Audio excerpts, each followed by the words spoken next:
নামটি তার অরণ্য সুন্দরী। পোশাকি নাম ঝাড়গ্রাম, রাজ্যের 22তম জেলা। নামের মধ্যেই এক অন্যরকম মাদকতা। শহরের মধ্যে অরণ্য, শালগাছের সৌন্দর্য ভারতবর্ষের আর অন্য কোনো শহরে আছে কিনা সন্দেহ। গ্রাম্য গন্ধ লেগে থাকা শহরটা আজ জেলা শহর, অন্যতম ট্যুরিস্ট ডেস্টিনেশন। শহরটা সাদামাটা হলেও এর গড়ে ওঠার পেছনে আছে এক বিরাট ইতিহাস। কিংবদন্তি অনুসারে মোগল সম্রাট আকবর 1570-এর পর থেকেই পূর্ব দিকে অগ্রসর হওয়ার পরিকল্পনা করেন। বঙ্গদেশ বিজয়ের দায়িত্ব দেওয়া হয় রাজপুতানার রাজা মানসিংহকে। এই জঙ্গল পাহাড় ঘেরা জঙ্গলখণ্ড দখলের দায়িত্ব দেওয়া হয় মানসিংহের অনুগত সেনাপতি সর্বেশ্বর সিংহকে। সাঁওতাল, কুর্মী, ভূমিজ ও নানা উপজাতি অধ্যুষিত এই অঞ্চলটি আইনি আকবরীতে ঝাড়িখণ্ড নামে পরিচিত। যাই হোক, সর্বেশ্বর সিংহ উগাল ষণ্ডদেব উপজাতি মাল রাজাকে পরাজিত করে এবং তাদের মল্লদেব পদবী গ্রহণ করেন। এই বিজয় দিবস এখনও উদযাপন করা হয় দশেরার দিন।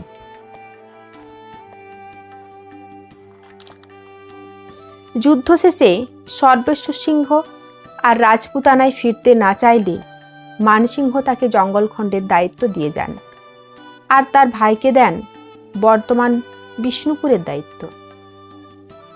তাই ঝাড়গ্রাম রাজ্যের প্রতিষ্ঠাতা বলা যেতে পারে সর্বেশ্বর সিংহ উগাল ষণ্ডদেবকে। তিনি রাজধানী প্রতিষ্ঠা করেন জঙ্গল ঘেরা ঝাড়গ্রামে, স্থানীয় মানুষজনের কাছে যা ঝাড়গা নামে পরিচিত ছিল।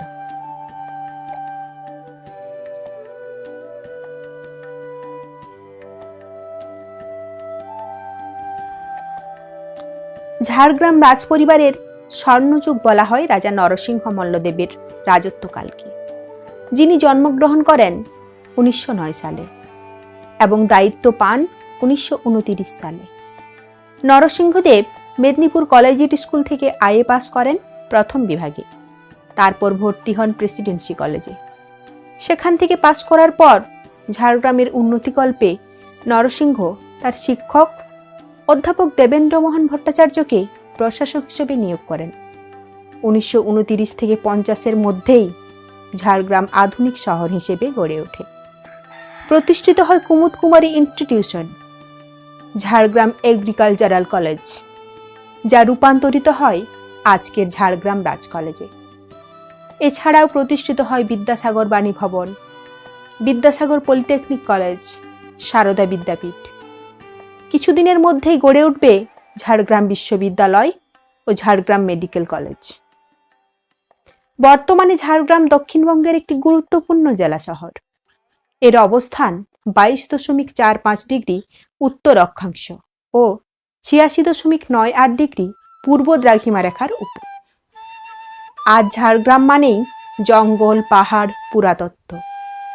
এদের টানেই বছরভর ভিড় জমান দেশ বিদেশের পর্যটকরা।